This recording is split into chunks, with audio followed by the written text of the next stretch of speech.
राधे राधे। आप सभी का मेरे चैनल में बहुत बहुत स्वागत है। मैं हूँ आपकी नई दोस्त बीना। दोस्तों, अगर आपने मेरा पिछला वीडियो देखा है तो फिर आपने वहाँ पे देखा होगा भगवत गीता का चैप्टर नंबर 2 सांख्य योग, उसका श्लोक नंबर 34, 35 और 36। और आज के वीडियो में है चैप्टर नंबर 2 सांख्य योग का श्लोक नंबर 37, 38 और 39। तो श्लोक शुरू करने से पहले हम लोग प्रेयर कर लेते हैं। ओम श्री परमात्मने नमः। ओम तत्सत। जय जय श्री कृष्ण चैतन्य प्रभु नित्यानंद श्री अद्वैत गदाधर श्रीवासादि गौर भक्त वृंद।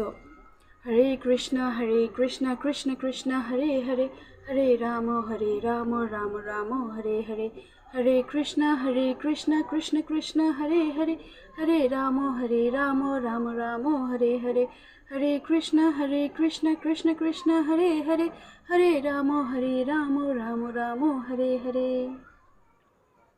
नारायणं नमस्कृतं नरं चैव नरोत्तमं देवीं सरस्वतीं व्यासं ततो जयमुदीरयेत्। ओं गणेशाय नमो, ओं सरस्वती देव्यै नमो, ओं सर्वदेवी देवाय नमो नमः, ओं गुरुदेवाय नमो। चलिए शुरू करते हैं आज का टॉपिक। चैप्टर नंबर 2 सांख्य योग, जो अभी हम लोग पढ़ रहे हैं। इसका श्लोक नंबर 37 जो है, हतो वा प्राप्स्यसि स्वर्गं जित्वा वा भोक्ष्यसे महिम्, तस्मात् उत्तिष्ठ कौन्तेय युद्धाय कृतनिश्चयः। और श्लोक नंबर 38 जो है, सुख दुखे समे कृत्वा लभालभौ जया जयौ, ततो युद्धयुज्यस्व नैवं पापम अवाप्स्यसि। श्लोक नंबर 39 जो है, एषा ते विहिता सांख्ये बुद्धिर्योगे त्विमां शृणु, बुद्ध्या युक्तो यया पार्थ कर्मबन्धं प्रहास्यसि। हम इस संस्कृत श्लोक के ट्रांसलेशन पढ़ते हैं तो फिर संस्कृत श्लोक के ट्रांसलेशन कुछ इस तरह से है। जो पहला श्लोक है, श्लोक नंबर 37 जो है, हतो वा प्राप्स्यसि स्वर्गं जित्वा वा भोक्ष्यसे महिम्, तस्मात् उत्तिष्ठ कौन्तेय युद्धाय कृत निश्चयः। तो इसका जब हम लोग मीनिंग को पढ़ते हैं तो फिर इसका मीनिंग कुछ इस तरह से होता है। हतो वा प्राप्स्यसि स्वर्गम मतलब तुम्हारी हत्या हो जाएगी और तुम स्वर्ग धाम को प्राप्त करोगे। और जित्वा भा भोक्ष्यसे महिम, इसका मतलब है तुम इस युद्ध को जीत के इस पूरी पृथ्वी का भोग लाभ करोगे। तस्मात् उत्तिष्ठ कौन्तेय मतलब इसलिए उठो अर्जुन, युद्धाय कृत निश्चयः और युद्ध करो निश्चित रूप से।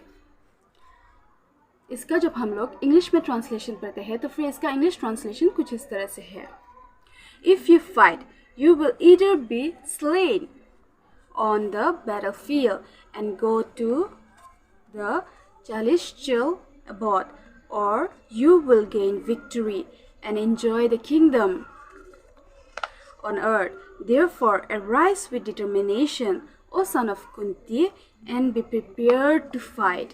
और जब हम लोग इसका हिंदी में ट्रांसलेशन करते हैं तो फिर इसका हिंदी ट्रांसलेशन कुछ इस तरह से है, अगर इस युद्ध में तुम हार जाते हो तो मृत्यु को प्राप्त होके तुम स्वर्ग चले जाओगे, और अगर तुम इस युद्ध को करते हो और जीत जाते हो तो तुम इस पूरी पृथ्वी का सुख भोग करोगे। इसलिए हे कुंती पुत्र अर्जुन, अपनी दृढ़ निश्चय से उठो और इस युद्ध के लिए तैयार हो जाओ। और उसका नेक्स्ट जो श्लोक है जो है श्लोक नंबर 38 जो है, सुख दुखे समे कृत्वा लभालभौ जया जयौ, ततो युद्धाय युज्यस्व नैवं पापम अवाप्स्यसि। इसका जब हम लोग मीनिंग पढ़ते हैं तो फिर इसका मीनिंग कुछ इस तरह से है। भगवान श्री कृष्ण यहाँ अर्जुन से कह रहे हैं कि सुख दुख समय कृत्वा, मतलब सुख और दुख को एक समान देखो। लभालभौ जया जयो, लाभ और नुकसान, हार और जीत, इसके बारे में मत सोचो। ततो युद्धाय युज्यस्व, उसके बाद युद्ध करने जाओ। नैवं पापम अवाप्स्यसि, इस तरह तुम पाप को प्राप्त नहीं करोगे। जब हम लोग इसका हिंदी ट्रांसलेशन पढ़ते हैं तो फिर इसका हिंदी ट्रांसलेशन कुछ इस तरह से है। सुख दुख हार जीत लाभ नुकसान, इन सब को एक समान समझ के तुम अपने कर्तव्य को पूरा करो और अपने धर्म के लिए इस युद्ध को पूरा करो। इस तरह तुम पाप को प्राप्त नहीं होगे। और जब हम लोग इसका इंग्लिश में ट्रांसलेशन करते हैं तो फिर इसका इंग्लिश में ट्रांसलेशन कुछ इस तरह से है। Fight for the sake of duty, treating alike happiness and distress, loss and gain, victory and defeat. Fulfilling your responsibilities in this way, you will never incur sin. श्लोक नंबर 39, जिसका संस्कृत श्लोक है।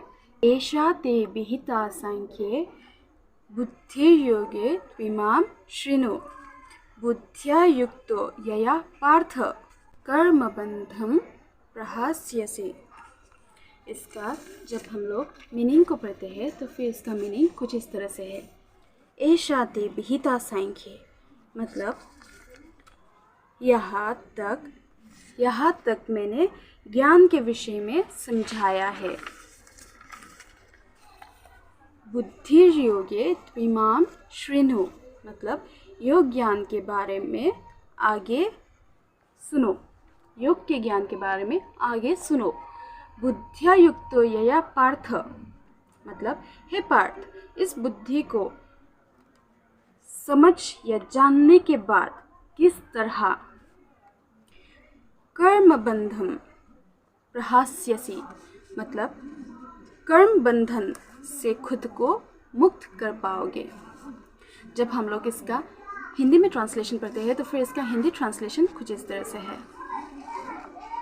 हे पार्थ, ये बुद्धि तेरे लिए ज्ञान योग के विषय में कही गई है और अब तू इसको कर्म योग के विषय में सुन। जब तू इस बुद्धि को कर्म योग में उपयोग करेगा तब तू खुद को कर्म बंधन से मुक्त कर पाएगा। और इसका जब हम लोग इंग्लिश में ट्रांसलेशन करते हैं तो फिर इसका इंग्लिश ट्रांसलेशन कुछ इस तरह से है। Thus, for I have described this knowledge to you through analytical studies. Now listen as I explain it in terms of working without fruitive result. O son of Parth, when you act in such knowledge, you can free yourself from the bondage of work. दोस्तों, भगवद गीता में chapter number 2 जो सांख्य योग है, इसको पूरे भगवद गीता का स्वर कहा गया है, क्योंकि इसमें भगवान श्री कृष्ण अर्जुन को एकदम ही एक छोटे से फ्रेज में पूरे भगवद गीता के बारे में पूरी तरह से उसको समझा दिया। इसमें ज्ञान के विषय में भगवान श्री कृष्ण ने कहा है, इसमें योग के बारे में भगवान श्री कृष्ण ने कहा है, और इसके आगे भगवान श्री कृष्ण कर्म, मीन्स हम जो कर्म करते हैं उसके बारे में भी कहेंगे। तो ये भगवद गीता जो है, हम सिर्फ सुनने या पढ़ने से अच्छी बात है कि इसको हम लोग पढ़ते हैं या फिर इसका श्रवण करते हैं, इसको सुनते हैं, इसको समझने की कोशिश करते हैं, लेकिन ये लिमिटेशन यहाँ तक सिर्फ नहीं होनी चाहिए। भगवद गीता को हम अपनी लाइफ में, जो भगवान श्री कृष्ण इतने इम्पोर्टेंट टीचिंग्स जो अर्जुन को दे रहे हैं, किस तरह कर्म करने से हम पाप, पुण्य, लाभ, नुकसान, हार और जीत, इन सब से दूर हो जाएंगे, एकदम उसी तरह जो भगवान श्री कृष्ण यहाँ पे अपनी टीचिंग्स दे रहे हैं उसको हमें हमारी लाइफ में, अपनी लाइफ में अप्लाई करना उतना ही इम्पोर्टेंट है। अगर हम अपनी लाइफ में भगवान श्री कृष्ण के टीचिंग्स को अगर हम अप्लाई करते हैं तो फिर हम एक अलग ही दिशा में हमारा जो मुकाम जो है वो चला जाता है। हाँ, और क्योंकि हमें लगता है कि हम लोग शायद सब कुछ अप्लाई नहीं कर सकते, ज़रूरी नहीं है कि हम स्टार्टिंग से सब कुछ अप्लाई करें। हम जिस तरह भगवान श्री कृष्ण योग के द्वारा हमें धीरे धीरे इसको प्रैक्टिस बनाने के लिए जिसे बोलते हैं, आज अगर हम लोग कुछ करते हैं नया, अगर गीता से सीख के अगर हम कुछ अपनी लाइफ में नया ढालते हैं तो अपनी लाइफ में उसको हैबिट हम लोग अगर धीरे धीरे उसको डेवलप करते हैं तो फिर वो हमारी लाइफ में एक रूटीन बनते जाएगा। भगवान श्री कृष्ण अर्जुन को इन श्लोक्स में कितनी ब्यूटीफुली अर्जुन को समझा रहे हैं कि या तो तुम्हारे इस युद्ध में मृत्यु हो जाएगी और तुम स्वर्ग धाम को प्राप्त होगे, या फिर इस युद्ध में तुम जीत जाओगे और इस पूरे पृथ्वी का सुख भोग करोगे। यहाँ एक बहुत इंटरेस्टिंगली भगवान श्री कृष्ण अर्जुन को एक टिप दे रहा है कि देखो, पहले अर्जुन का सोच था कि अगर वो अपने परिवार वालों को, अपने कुल के जितने भी उसके परिवार में है, उसके फ्रेंड्स, उसके दोस्त, उसके रिलेटिव्स, अगर वो उनको मारता है तो फिर वो नरक को प्राप्त होगा या फिर समाज में उसकी बदनामी होगी। लेकिन भगवान श्री कृष्ण उसको उल्टा कह रहे हैं कि या तो तुम मर जाओगे, इस युद्ध में तुम्हारी मृत्यु हो जाएगी और तुम स्वर्ग को प्राप्त होगे, या फिर तुम ये युद्ध जीत के तुम इस पूरी पृथ्वी का सुख प्राप्त करोगे। और यहाँ भगवान श्री कृष्ण अर्जुन को एक बहुत इम्पोर्टेंट बात सिखा रहे जो कि हम सबको अपनी लाइफ में अप्लाई करना है। जो है भगवान श्री कृष्ण अर्जुन से कह रहे हैं कि सुख दुख, हार और जीत, लाभ और नुकसान, इसके बारे में हमें नहीं सोचना है या फिर इन सब को एक समान ही सोचना है। सुख और दुख को एक समान सोचो। हार और जीत ये हमारा लक्ष्य नहीं है। लाभ और नुकसान, किसी को नुकसान पहुंचा के, किसी को हानि पहुंचा के या फिर खुद के लिए बहुत अधिक लाभ खोज के कोई कर्म नहीं करना है, जो कि हमारे लाइफ में बहुत इम्पोर्टेंट है। इस बात को जानना, अगर हम इसको ऐसे अप्लाई करते हैं तो आगे भगवान श्री कृष्ण अर्जुन से कहते हैं कि अगर तुम अपनी लाइफ में इसको अप्लाई करते हो तो तुम पाप को प्राप्त नहीं करोगे। दोस्तों, हम जब कोई भी कर्म करने के लिए तैयार हो जाते हैं तो उस कर्म को करने से पहले हम उसका कॉन्सिक्वेंस सोचना शुरू कर देते हैं, जो कि हम सब एज ह्यूमन बीइंग्स वो करते रहते हैं।